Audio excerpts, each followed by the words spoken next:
Good afternoon, ladies and gentlemen. Welcome to a book reading with me, Richard Vobes. I should say welcome to Listen with Vobes on the new channel.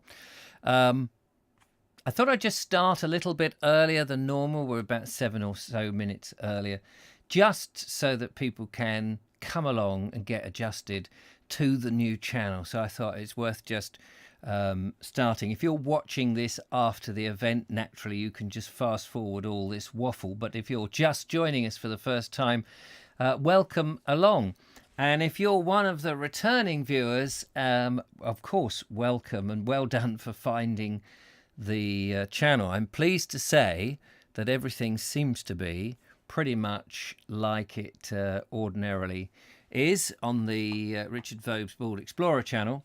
But this is the one now dedicated to this. So let me just explain why, one of the principal reasons for having this on a separate channel. It was told to me, actually, by the lovely Sean James Cameron, who has insider information at YouTube, that the algorithm looks at your current set of videos, and based on how successful they are and the sort of general slope of viewing figures that you have, it will promote you all over the place. But if it sees that your viewing figures are sort of up and down and what have you, it looks like it's not a very confident channel. And I was aware that with the videos on the Bald Explorer channel that I run, they were doing pretty well. We get a couple of thousand views per video, which was very nice. But then I would do a live, which is one of these book readings, which is a very different thing from the other thing, and by default really I think just gets a much smaller audience, which is fine with me. And I think YouTube was seeing, well, you've had a popular one, oh, a not so popular one, a popular, not so popular, oh. And because of this sort of 1 foot forward, 1 foot back, 1 foot forward, 1 foot back, it wasn't really promoting the channel to where it should be going. And I was concerned that I was doing all this work and it was it's like walking through treacle, and then you'd watch somebody else's channel and they're perhaps just doing 1 or 2 videos and not doing half as much work, it would seem to me, and racing ahead, and there had to be something wrong. And Sean said, hey, this might work. So who knows, it may make no difference whatsoever, but we thought we'd just give it a whirl. So it seems sensible to move the reading channel to its dedicated channel.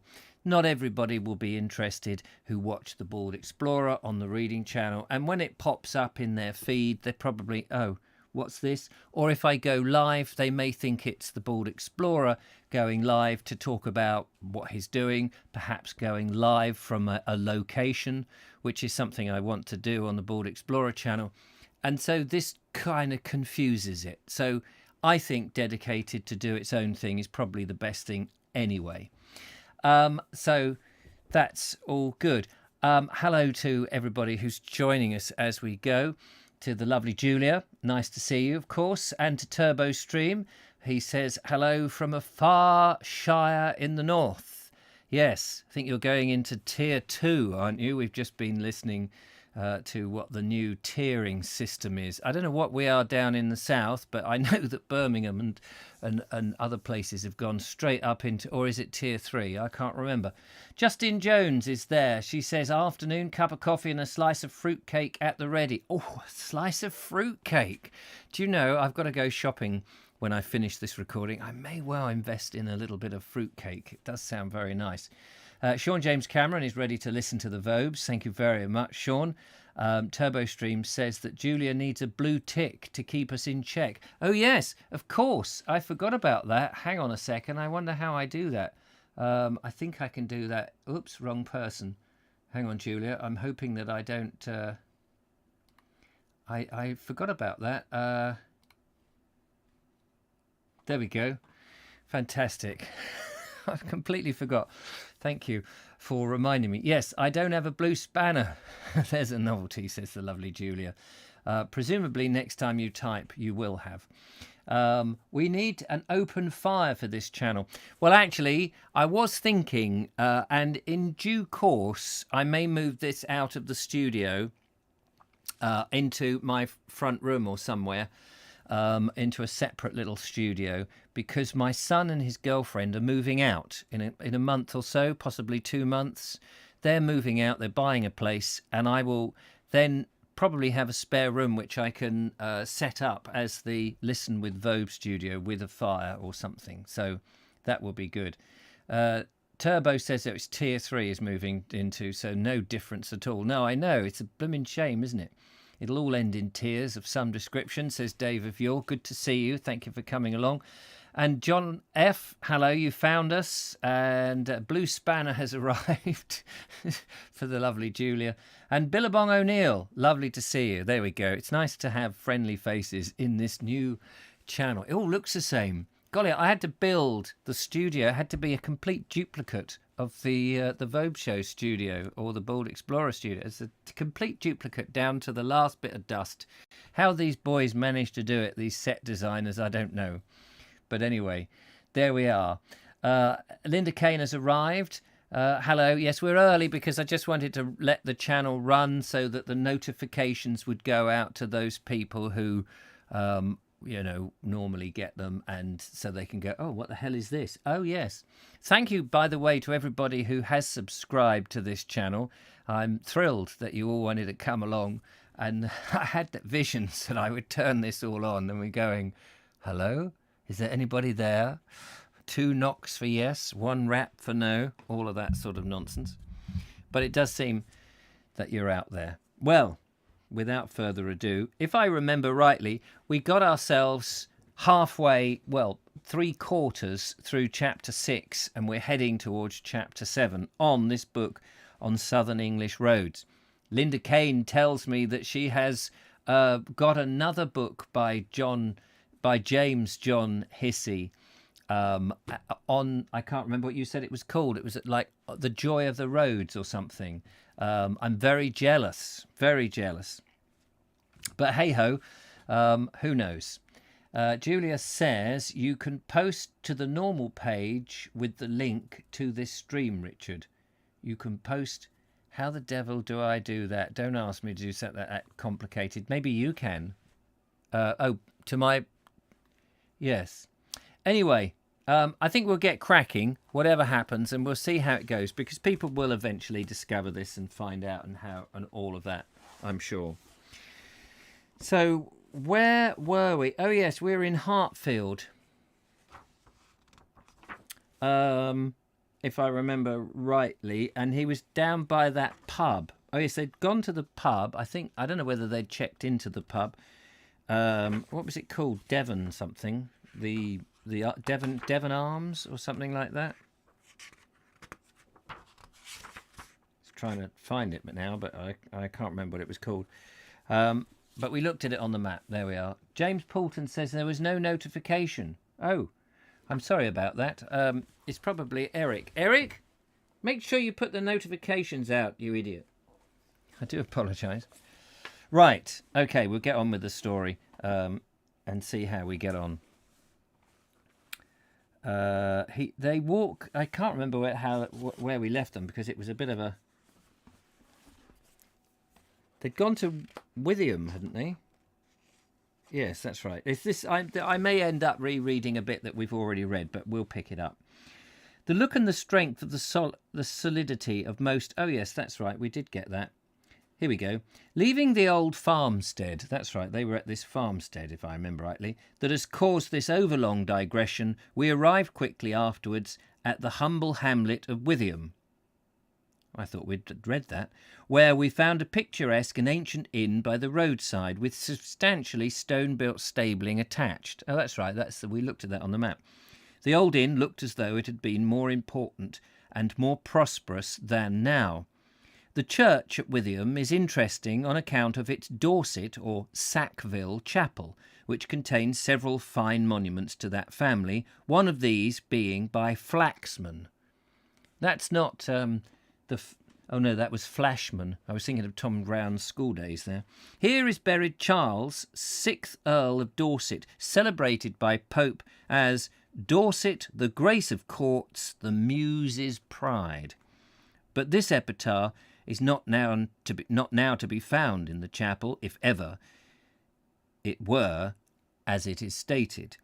A pleasant stroll a mile or so to the south brought us to Buckhurst. Oh yes, so we had a look at the Buckhurst. I won't read all this because we did have a look at all this business with Buckhurst, didn't we?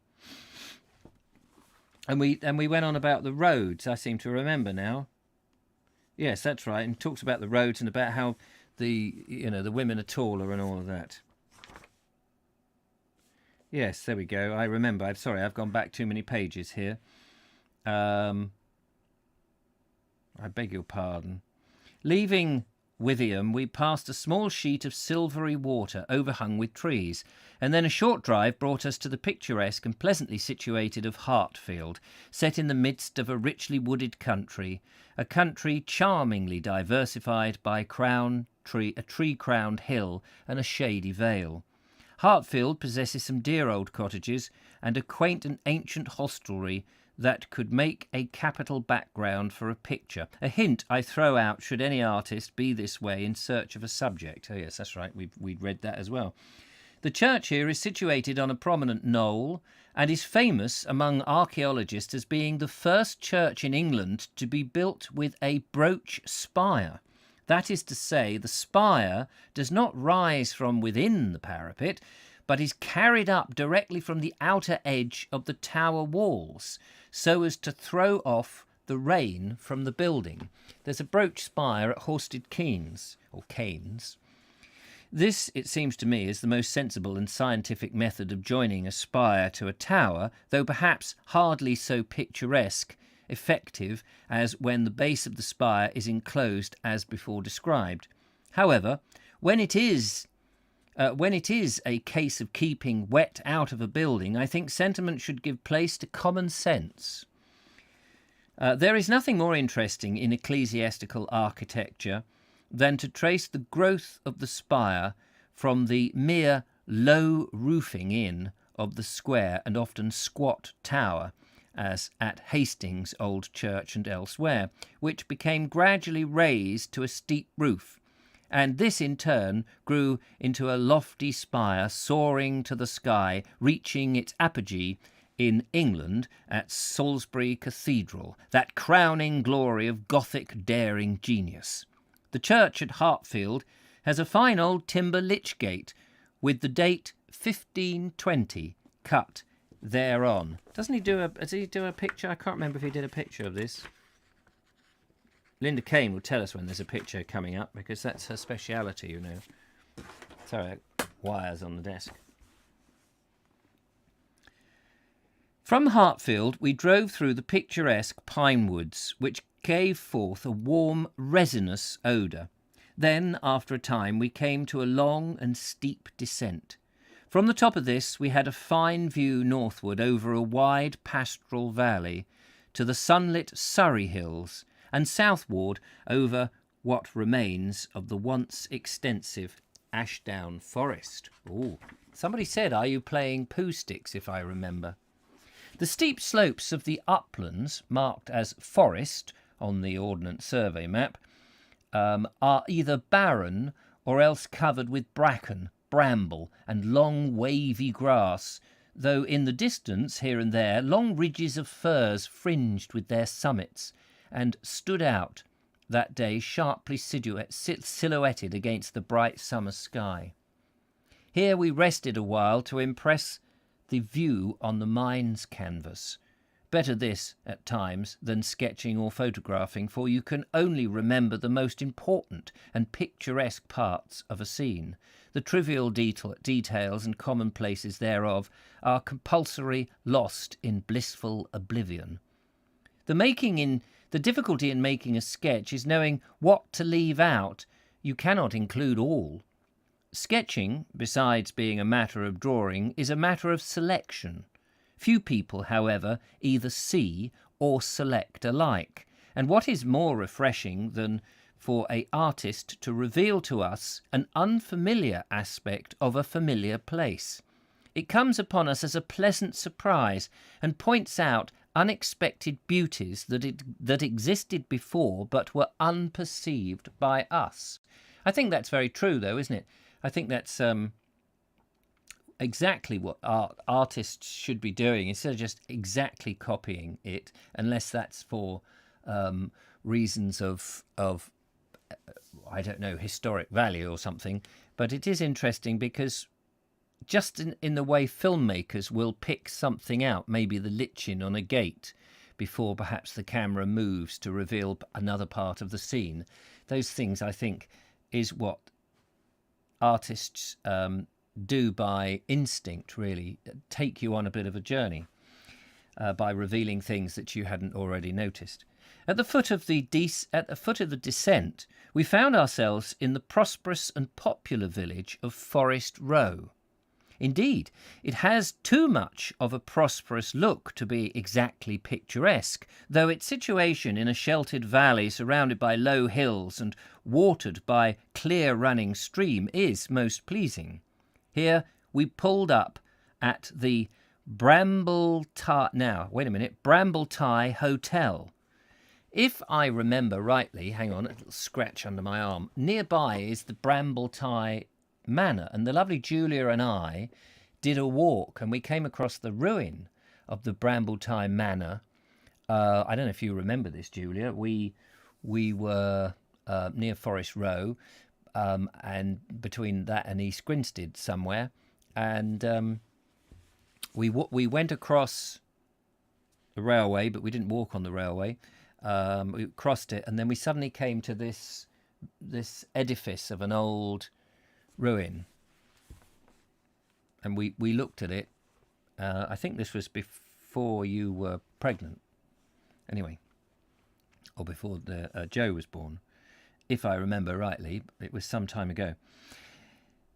Even the inn in the village must needs rejoice in the high-sounding title of hotel. Forest Row is a pronouncedly progressive place and promises someday to become a small town. We found very comfortable quarters in the small hotel. Forest Row is on the A26, isn't it? There were sweet-scented and colourful flowers on the table of the tiny sitting room we had, and after a wait that seemed doubtless overlong to us with our keen appetites engendered with our outdoor life, an excellent repast was served. Our modest hotel, moreover, boasted, we found, of a visitor's book, and we whiled away the interval until our meal was ready by glancing over the varied contents thereof in the hope of coming upon something of interest. But though we managed to extract much passing amusement out of the varied entries, we discovered nothing of sufficient merit to deserve transcribing in our notebook, which was not the case when we were reading about Tickner Edwards, when he looked in the... I can't remember where he was off the top of my head, but when he was looking in that book, in the previous book that we were reading. Andrew Norris is there. Hello. He says, you started early. What ho, Vobe says, sorry, we started early, but the first part was just piffle, really. Nothing terribly exciting. It was just a sort of making sure everybody got here type moment. James Poulton sorted out something or other. John F. says, mine was set to off, so didn't get a notification. Oh, I see, yes, we're talking about notifications. Holly and Co., hello to you. Nice to see you. Philip Hammond and Mary, they got the notification. Fantastic. I'm glad everybody is all here and good and present and correct, which is terrific. There was a mild disappointment, as now and then in such books we have unearthed hidden amongst a... Sorry, there was mild disappointment, as now and then in such books we have unearthed hidden amongst a wilderness of rubbish, amusing and even clever impromptu verses, adroit epigrams, odd remarks, skits and funny sketches. Occasionally, very occasionally, we have observed, attached to the verses and sketches, the signatures of well-known authors and artists. Charles Kingsley was one, to some sort of charming verses. about how he spent his holiday at a country hostel in whose visitor's book he had written.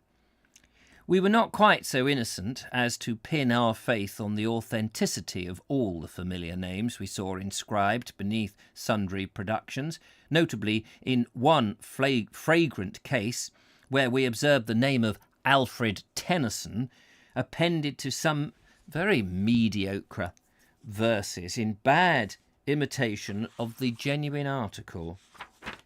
But in all good visitors' books, like quaint epitaphs in churchyards, seem to become rarer and rarer as the years roll on. The present generation takes life and pleasure too seriously to be really witty in everyday life.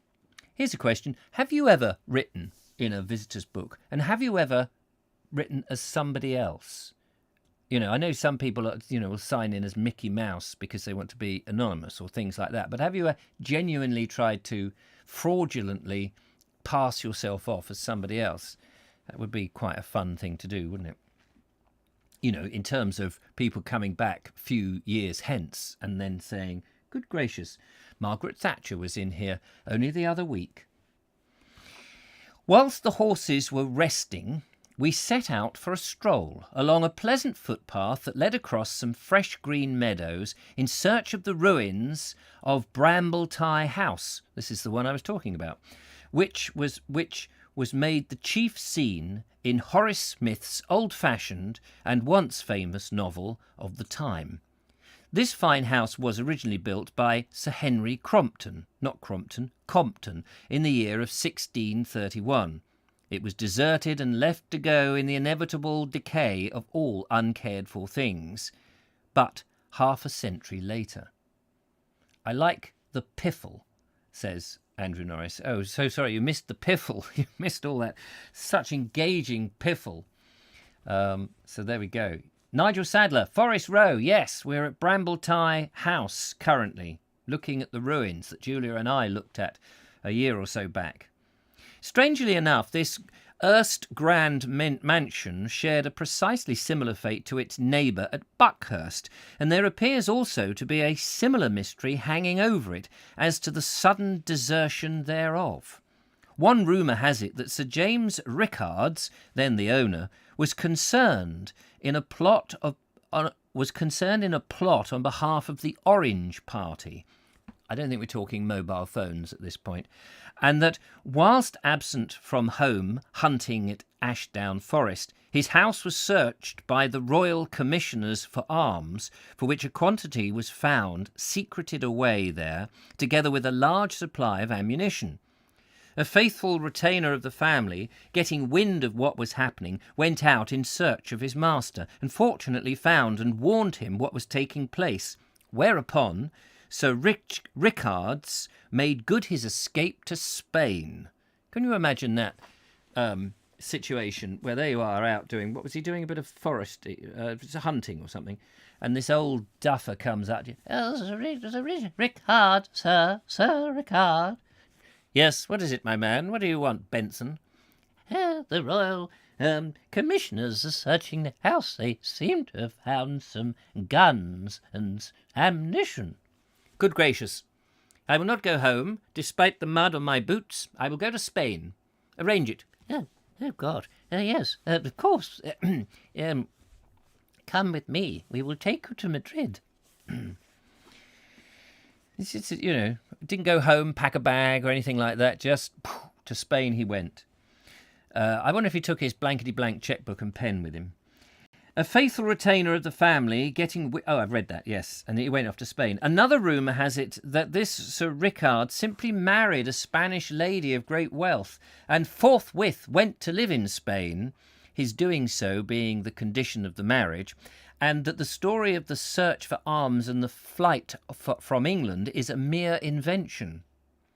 Why would you leave such a beautiful house to rot and ruin, to go to Spain, unless you had so much money?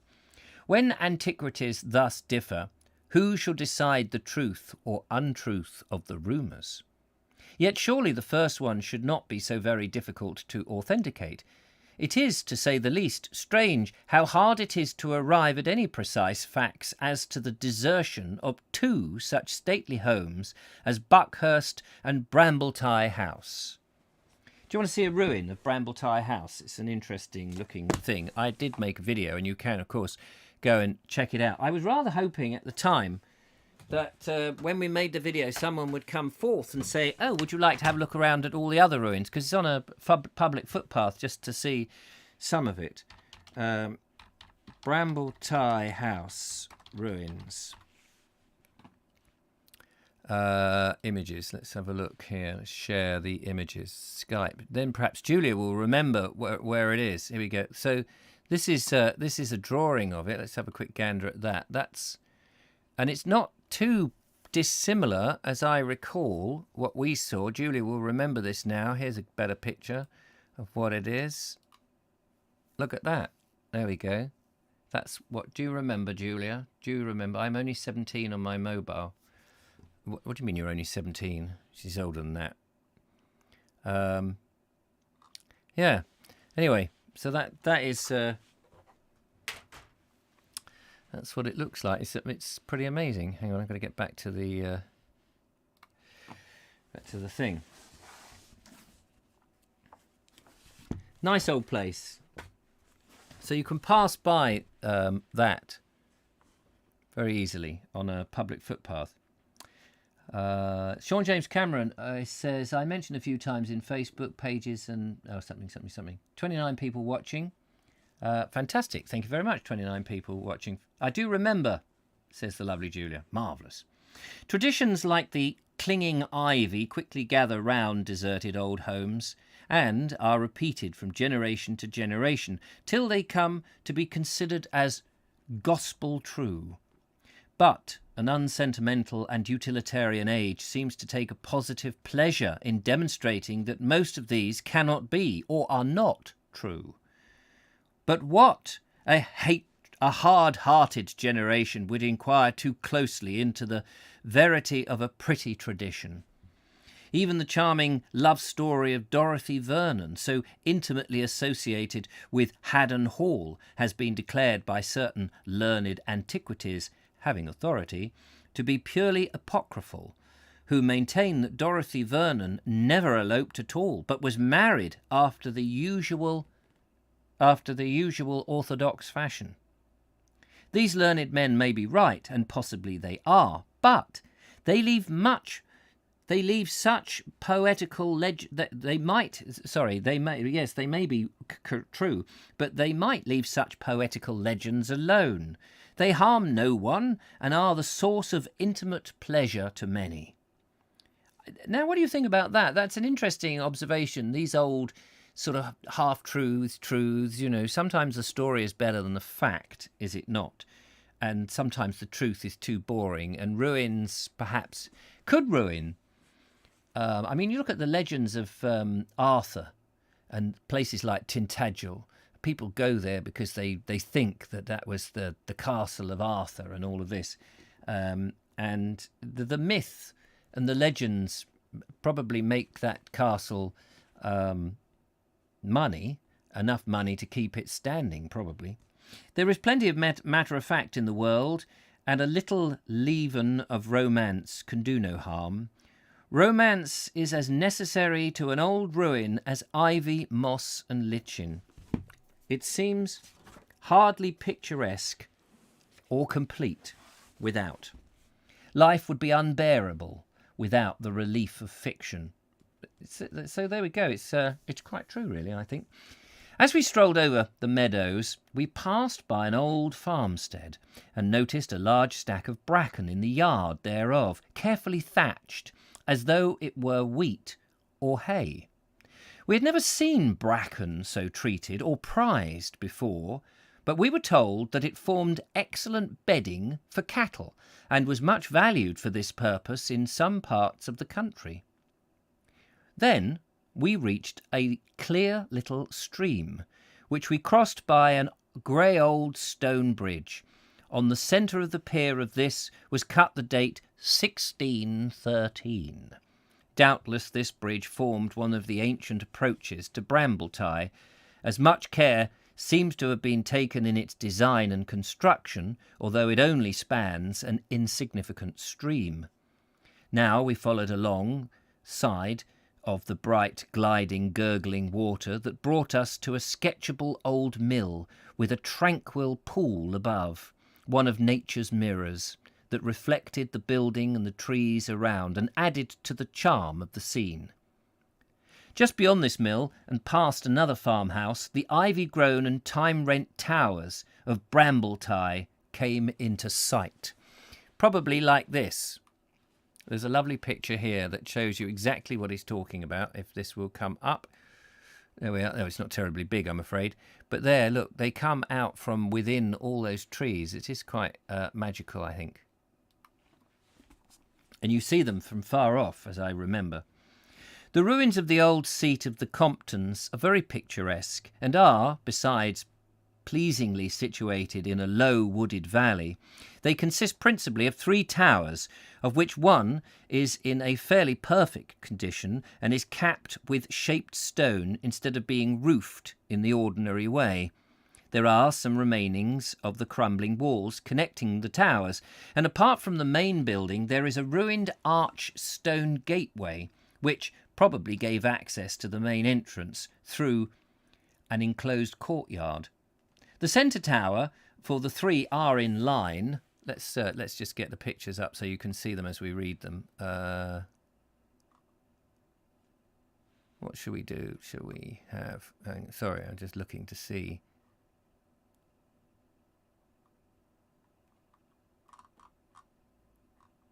Oh look, here is an old one covered in ivy. This is not the perfect picture to show you, but to be reading, but you get the sense of it. Certainly covered in ivy to the point that you can't see it, and they obviously hacked it all off. Yes. The centre tower, for there are 3 in a line, contains a chief doorway. You can just about make out the doorway down there, of arched stone with bosses above and carved oak leaves on the side for ornament. Over the doorway may still be traced the arms of the Comptons, though the carving is much decayed. Above these are 2 helmets, apparently crestless, and this is all now that remains of stately old Brambletai. Let's have another look at that one. So there's the thing, there's the, what's the name? So it's 120 odd years, isn't it, since 130 years or something. And he's quite right, that still remains up there. That's quite incredible, really. So although it was ruined, it was clearly robbed and lots of it knocked down. And then a choice was made, I reckon, to leave these towers. And they've just weathered as best they can, I would think. You know, a lot of the stonework was probably robbed to build other places. Don't know what you think. The track, says Nigel Sadler. Nigel says, insignificant stream, that's the Great River Medway.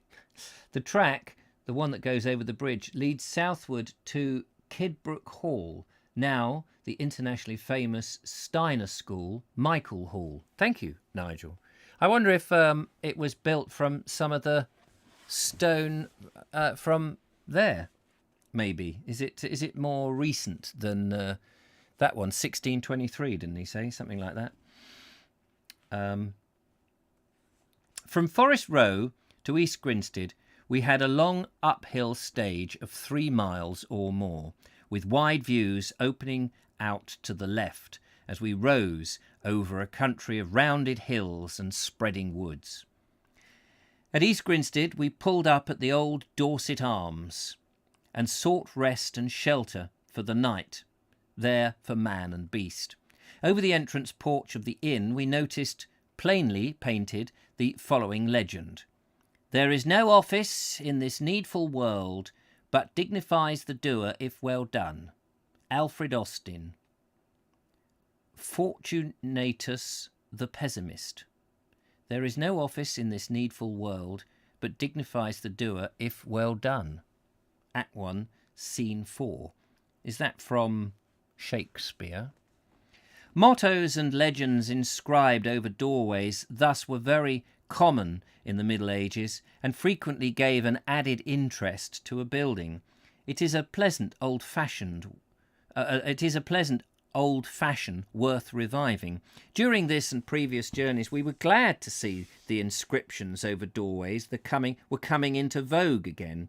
Over the entrance of a little cottage in the west, we noticed, deeply cut in the wooden lintel, Parva Domus Magna Cuis. No idea what that means. Maybe another bit of old Latin. And a most excellent motto, it seemed, for that peaceful and unpretending country home. Over the porch of another picturesque but much larger house, known as Old Place at Lindfield, we observed the following line, inscribed also in Latin: Porta patens esto nuvili chavdaris honesto. It means Philip Mercer wrote here in 1834. Another creeper-covered cottage on the way was happily contented with the simple English motto that read, small but large enough. That I like. Fortunate man, the character of the owner. Fortunate man, the character of the owner seems expressed in that motto. Small but large enough. What is this called? The Dorset Arms in... Where did he say we were? No, wait a minute. East Grinstead. Where were we? East Grinstead. Let's have a look at the Dorset Arms in East Grinstead. I can find the old... The Dorset Arms, East Grinstead. So wasn't that pub we saw, the Dorset Arms, named after that Dorset, the pub with the stables? So he doesn't go back there, and he didn't do anything of the sort. Let's have a look. So here we are, the Dorset Arms. That's a small picture. I want a bigger picture. Is that a bigger picture? The Dorset Arms. It's a nice enough little hostelry, isn't it? Dormer windows. Nice Georgian lights, as we described yesterday, it must have been. That's another titchy one. Ye Dorset Arm, nice old-fashioned picture. Here we go. Why do they do this? Make them really titchy. See if we can get a bigger one. No. Okay. East Grinstead Museum. Thanks. The Gatehouse. Look at that. That's the Gatehouse in East Grinstead. Very nice, isn't it? Town history. Must go and have a shufty round East Grinstead at some time, actually. Really must. Anyway, we get the idea. It's a little coaching. Oh, that's a better one. Is that good? Here we go. There we are. Sorry, I can't seem to show you the whole thing. But it looks nice. It looks very nice. Lovely. Anyway, right, let's crack on. Porta patens esto nulli Claudius honesto. The gate must stand open. May you shut it. No honest person. Oh, yeah, that's interesting. Thank you, Linda. Porvo, what was the other one? Small house, great peace. Hadrian's wall was plundered for its stone. Many Cumbrian farms have been built from it. Yes. So many of the abbeys, of course, that once were abbeys, the big houses nearby, are all built from the stone that you found. Anyway, the Dorset Arms we found in this year of grace 1895. Oh, here we go. So this is when he was travelling, 1895. To be an almost ideal inn for the weary traveller, desirous of taking his ease. It was clean, comfortable, quiet, and our meals were exceptionally well cooked and nicely served. Flowers, tastefully arranged, decorated our table, and all things were well ordered within and without. That's the TripAdvisor reading that he left. Great praise this, but it was all warranted at the time when we were there. Would that one could only ensure a continuity of such desirable qualities, but landlords come and go, sometimes for the better, sometimes for the worse, and the inn of today is not always that of tomorrow. Oh, the restful comfort and home-like flavour of a good old-fashioned hostel, conducted on the old lines and simply maintained, not modernised and made vulgar. Besides, being comfortable, we found that our hotel contained some charming old furniture and decorative china that gave quite a refined look to the place, like a nice refined look. The Dorset Arms was a noted hostelry in the old coaching and posting days, and many famous men of that period rested and feasted within its hospitable walls when passing this way, and we frequently find mention and praise of it in the diaries of old road travellers.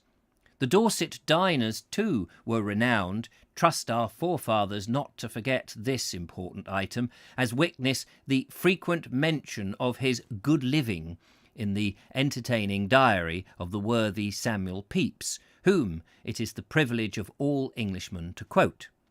People who are contented to be simply conveyed from place to place by railway, careless of all that lies between, could hardly make a diary of their journey. So different in interest are the two modes of travelling. Travelling, indeed, in the old sense of the term, is almost a lost art. A driving tour is perhaps the nearest approach now obtainable to the delights and scenic revelations of the old-fashioned posting across the country. He really didn't like travel by train, did he not? He really had a downfall for that. So true, says Linda. Who has recommended a restaurant or pub to someone for it to have changed hands and gone downhill? Yes, imagine that. You go, oh, you must go to the so-and-so, and then they go and go, well, that was crap, Linda. That was a dreadful... Why did you send us there? God, blimey, you don't have much good taste, do you? I know exactly what you mean. Not that I get out to do much of that these days. And who does? What with all these changes going on in this modern world? I don't even think the hotels and pubs know whether they're open or shut from one day to another. From the garden at the foot of the Dorset Arms, a very fine view is to be had, looking down upon and over the district known as Ashdown Forest, which indeed still remains or retains much of the appearance of a real forest beheld from this distant point of view. Our inn garden, besides, afforded us a delightful insight into the charms of past-time building. For if some of the fronts of the old East Grinstead houses that face the main thoroughfare of the town have to some extent been improved, up to date, save the mark, no such improvement has happily been considered needful for the rears thereof, and it was these latter that we were presented to us, so that we obtained a delightful and eye-gratifying peep of many unspoiled specimens of old-world architecture. A perfect jumble of old gables, quaint porches, mullioned windows, twisted chimney stacks, and the like, in picturesque irregularity. A picture that Prout would have rejoiced to paint. Andrew Norris, who is Prout? Strange it is how certain subjects recall the work of certain artists. Portions of wild North Wales inevitably bring to mind David Cox, as likewise do parts of Essex, Constable, and so forth. In these cases the artist seems to have caught and transferred to canvas or paper the true spirit of the scene, and it is just this rare spirit that profits and pleases the trained eye and cultivated mind, not the mere topographical reproduction of the scenery, the material body thereof, as it were. The camera can give us that, more or less successfully any day, but any day cannot give us, alas, the soul of the landscape, as revealed by the true artist. It was a delicious ending to a delightful day's wanderings, to moon about in that peaceful old inn garden, smoking a post-prandial pipe in dreamy contentment, watching the while the slowly setting sun, whose last rays rested long and lovingly upon the many-gabled houses of the old town, glinting on a restless gilt weathercock, lighting up the many diamond panes of the lattice windows, and warming up the grey-blue uprising smoke into a film of tender gold, the very poetry of smoke, for in the country even smoke can be beautiful. On the other side of the gloom, the night was settling down upon the woods of Ashdown Forest, causing the whole landscape to assume a mysterious air. We might have been, for aught our eyes could tell, travellers in the days of good Queen Bess, but our ears revealed to us that we were, beyond doubt, living in this progressive 19th century, for we caught now and again the shrill shriek of the railway whistle. It is difficult to romance successfully within hearing of the rush of trains and the sounds of shunting operations. He really didn't like the railways, did he not? Just going to pause there for a moment and just see how we're doing. How many people have managed to find us? That's always an interesting thing. Let's see if we can get there. 28, marvellous. 26 likes. 26 likes. Superb. Thank you very much for that. Ben Reeve, hello to you. Dave of Yore says 1 bourbon, 1 scotch and 1 beer. Yes, send them over, please. I'm not doing a Vogue show tonight. I quite fancy sitting by the fire with a nice bourbon. Bourbon, I guess, is what you're talking about. Nigel Sadler says, these buildings are fabulous. You must come and view. Which buildings are we talking about now? Is this the same ones? Or the fabulous buildings in East Grinstead, presumably. Prout was a watercolour painter, I think, says Andrew Norris. Thank you for that. I wonder if Prout stood there with a pout. I will paint this. What nationality is the name Prout? Now, Nigel Sadler says, use Google Street View and feast on the delights of East Grinstead High Street, one of the longest stretches of medieval buildings you will ever see. Let's do that briefly, shall we? Let us go back to... Why not? Just briefly. I've been into East Grinstead, but never into that bit of the town on the A26 there. I've just missed it out. Google Maps, Street View. Yeah, thank you. How do we do a search in there? We can't. Let's see. East Grinstead. Let's have a little look then. Share this. Here we go. East Grinstead. Oh, look at that. There we are. East Grinstead. Where is the high street? That's the London Road, A22. We don't want that. Where is the... hang on.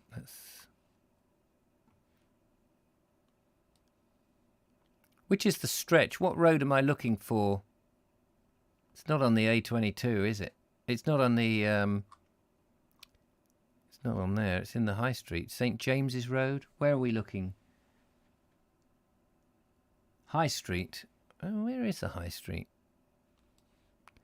I cannot find the High Street. There's McDonald's. Railway approach. Maybe. Well, we'll just plonk ourselves down here and see. Yep, there we are. Look at those wonderful medieval buildings. They are incredible. This ain't it. Neither is that. But there is the church. Here we go. Is this what we're looking at? No. Wait. These are Victorian buildings. Where are we? Where will we find them? Find Victorian build. Why can't I see them? He's sent us on a wild goose chase.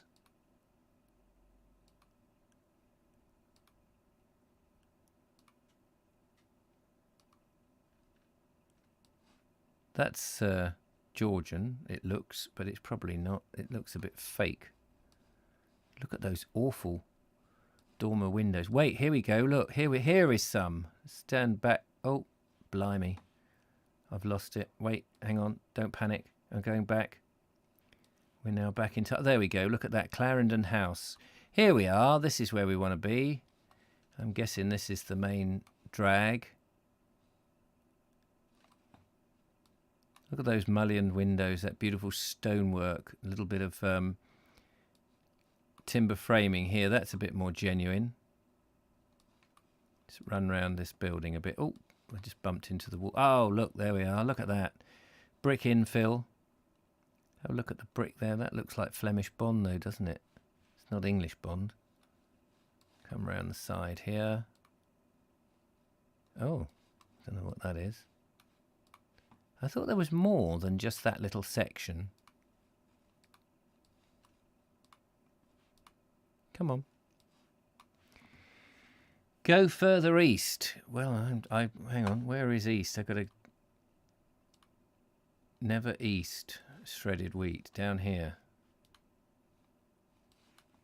Well, I don't know where I am now. Hang on. Let me come back. Sorry. Let's just get that turning up. Right, east. High Street. That says High Street. Let's have a look in there. Here we go. Wait a minute. Didn't I come down this road? I came down this road. Maybe they're hidden. So I'm guessing that these... There's a medieval one. I'm guessing that many of these frontages have changed. Ah, here we are.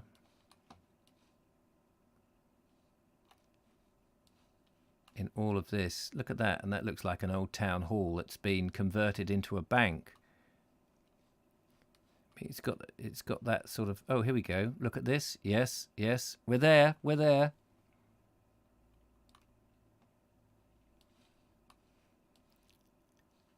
Look at that.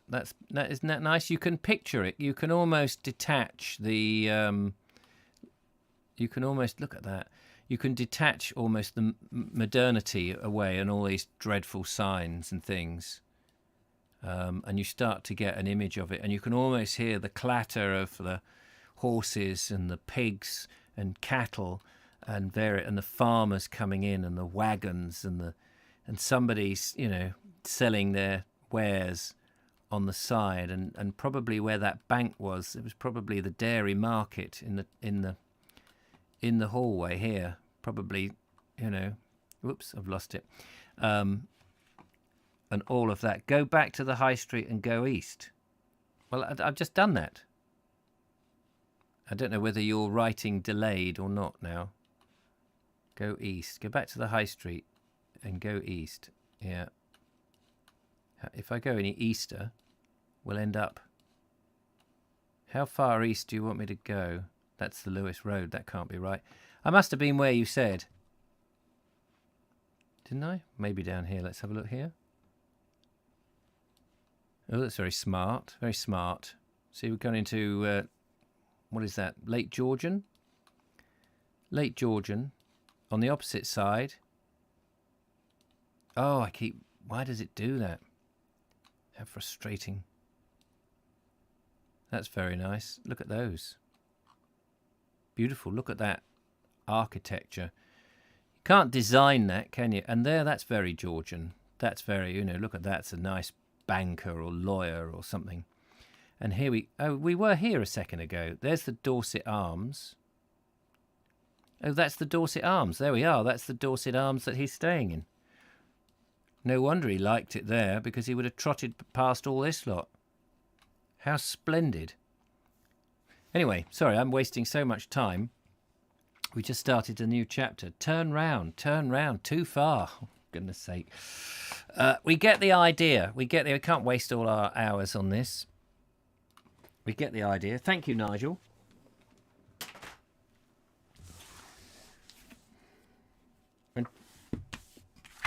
I'm just going to start a little bit of chapter 7, because we've got about 13 minutes.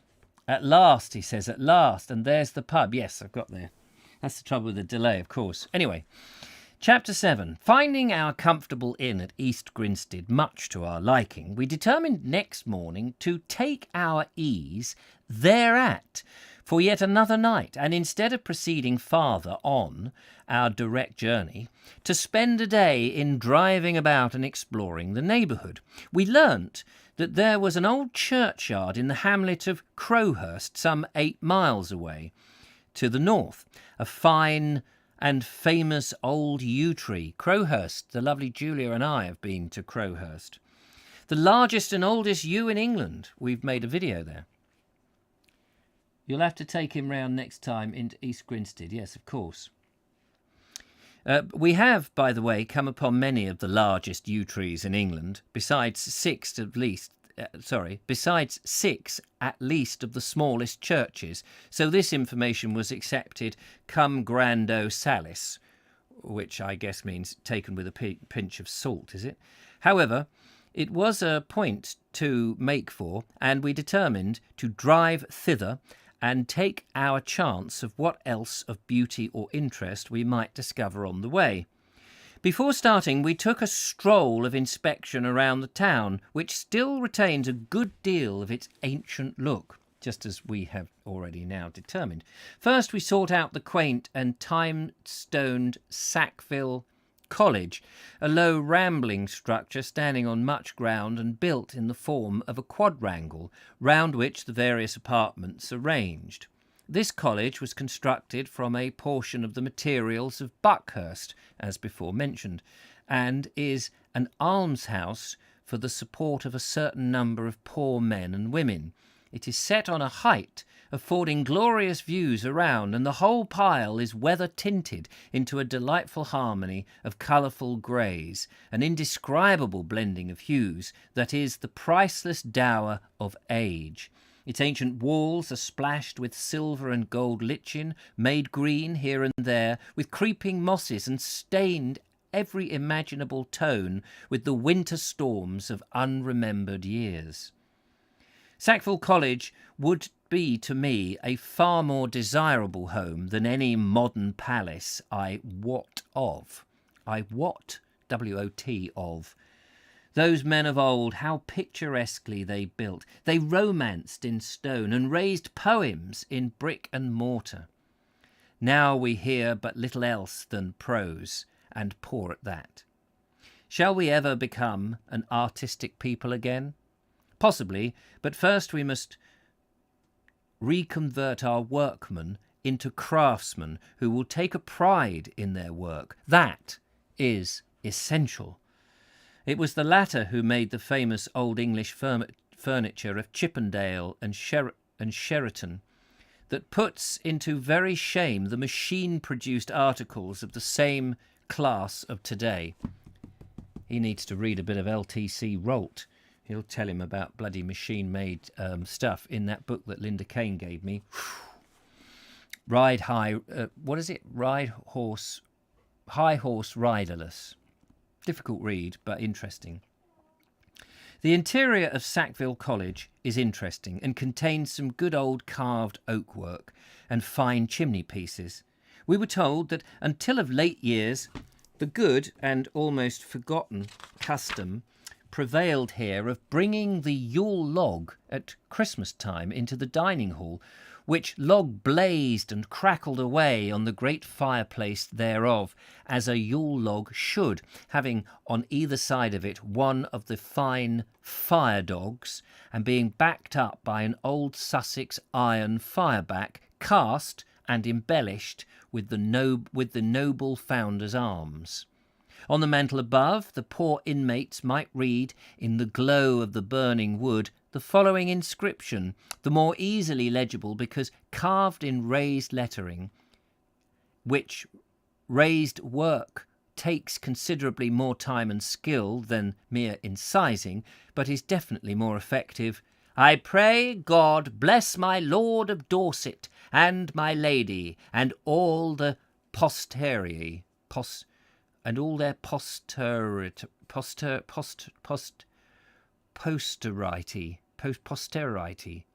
whatever that is. Anno Domini 1619. There are many other picturesque and interesting buildings in the town, though of lesser note. One of these is the mullioned windows, and the old stone slab roof attracted our special attention. It's known as the Judge's Lodgings, a curious name for a private residence, which the house is now, and only shows how obstinately titles are retained in England, even when they are wholly inappropriate and therefore no longer suitable to changed times or purposes. It is said that amongst the other judges, famous and infamous, Judge Jeffreys once slept here. Last of all the buildings in the place to be inspected by us was the church, owing to its elevated position, a most prominent landmark in the country for miles around, and certainly it is vastly more pleasing when seen from afar, should any of my readers imagine that for one moment I am writing satirically. They are correct. East Grinstead Church is a fine building in the modern Gothic style, remarked a guidebook we found at our inn. We felt grateful for the information. It is useful to know what one ought to admire. It serves some people a lot of trouble and seeing. They let the guidebook do all of that for them. But exactly what the modern Gothic style of architecture is, I do not quite know. I rather fancy it to be an utterly feelingless copy of old Gothic work, improved upon to please and make up to improved upon to pleasure and made up to date in detail by the modern architect, neglecting, of course, such trifling matter as any attention to proportion. But, of course, I may be wrong. The church was built in 1790 on the site of the old one destroyed by lightning. Perhaps, therefore, if one might venture to suggest anything to a guidebook compiler, perhaps a better term for the style thereof would be late 18th century Gothic. The church has a tall tower without a steeple, in perfect keeping with the rest of the edifice, and the Sussex proverb has it, large town, proud people, big church, no steeple. Which is interesting because at Petworth it has a similar thing. It says, small, what does it say? Small town, proud people, big church, wonky steeple. Something like that. Linda Kane will know. It's exactly the same verse, isn't it? Pretty much. It's got the proud people, bent steeple or something like that. I think I've heard something like that before of other places. Oh, yes, there we go. Though in some cases, if my memory serves me right, it is because the people are poor and that they have no steeple. East Grinstead is situated on high ground, and here and there a road leading down from the town to the valley below is deeply cut through the sandy rock. These shady roads are overarched with trees, the twisted roots at the foot of their trunks being twined fast round the rugged rocks in picturesque contortion. He does like picturesque, doesn't he? He does say it almost every other paragraph. Roads, rocks and trees forming a delightful picture in the summertime, enhanced by a peep of deep blue distant ahead. We noticed that East Grinstead was spelt East Grinstead on an old map, so that its ancient name suggests a station in the wood, and doubtless centuries ago the country far on all sides was forest primeval. I'm going to leave it there because they carry on to Crowhurst after that, which is a great place to begin our next thing. Ben Reeve says the Judge Jeffreys popped up in Ilchester, Somerset section of the last book when we went looking for the site of the jail. Oh yes, by the River Yeo. Judge Jeffreys, I've got a book on Judge Jeffreys and read about him, particularly in the Somerset the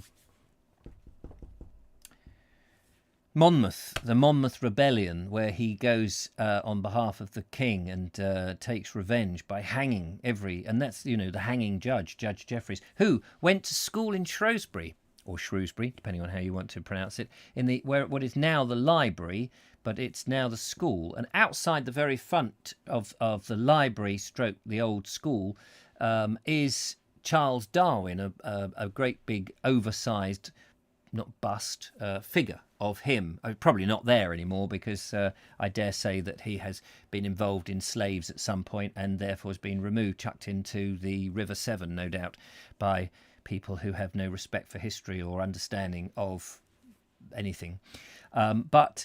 Yes, and so Judge Jeffreys was there, and he went down. And he was only a youngish man. You always think of Judge Jeffreys. Well, I say you may not, but I always think of him as this Judge Jeffreys. Yes, come in front of me. You will be hanged. Take him. I will go from this place with the hung, drawn, and quartered, hanged from the nearest. And God rest his soul. You always think of him as an old, bearded, but he was a young bloke with kidney stone problems. Troubles of the stone, troubles of the stone.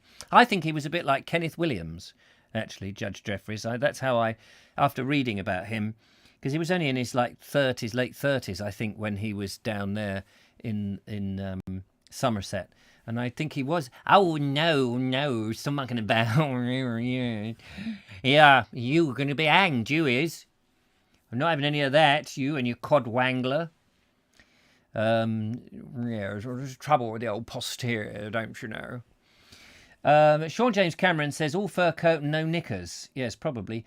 Proud Petworth, poor people, high church, crooked steeple. Thank you, Linda. It's a lovely phrase, and I do like hearing those sort of things. Speak for yourself, says Lee Lawson. I say, where's the ragged rascal running? Round the ragged rock, the rascal ragged ran. Billabong is saying the yew tree is poisonous. That's why they were kept in Churchill's. No animals to graze on them. Aha. Ben Reeve says, getting his kicks from the black cap of his. You will be taken from this place to the... What is it they say? There's you will be taken on this place on a hurdle and taken to the place where you will be hanged. Something like that. Just found an uncut page in my copy of the book. Guess it hasn't been read very thoroughly. What does that mean, Linda? I do. Getting his kicks right. Anyway, thank you for joining me on the new channel, Listen with Vobes. I hope you've been entertained for the last hour. Tell your friends. Bring them along. 4 o'clock. Tomorrow will be the last of this week's reading, so we will be here back again. It's very delightful. Don't forget to like and all of that. Very kind of you to come along. Post it up somewhere. Bill stickers will be prosecuted. Sean James Cameron says, we should bet on what colour jumper you will be in tomorrow. I think Sion. Might be blue tomorrow. I seem to be, or it might be the white one. I seem to be this one and what was the other one I had? What colours have I got?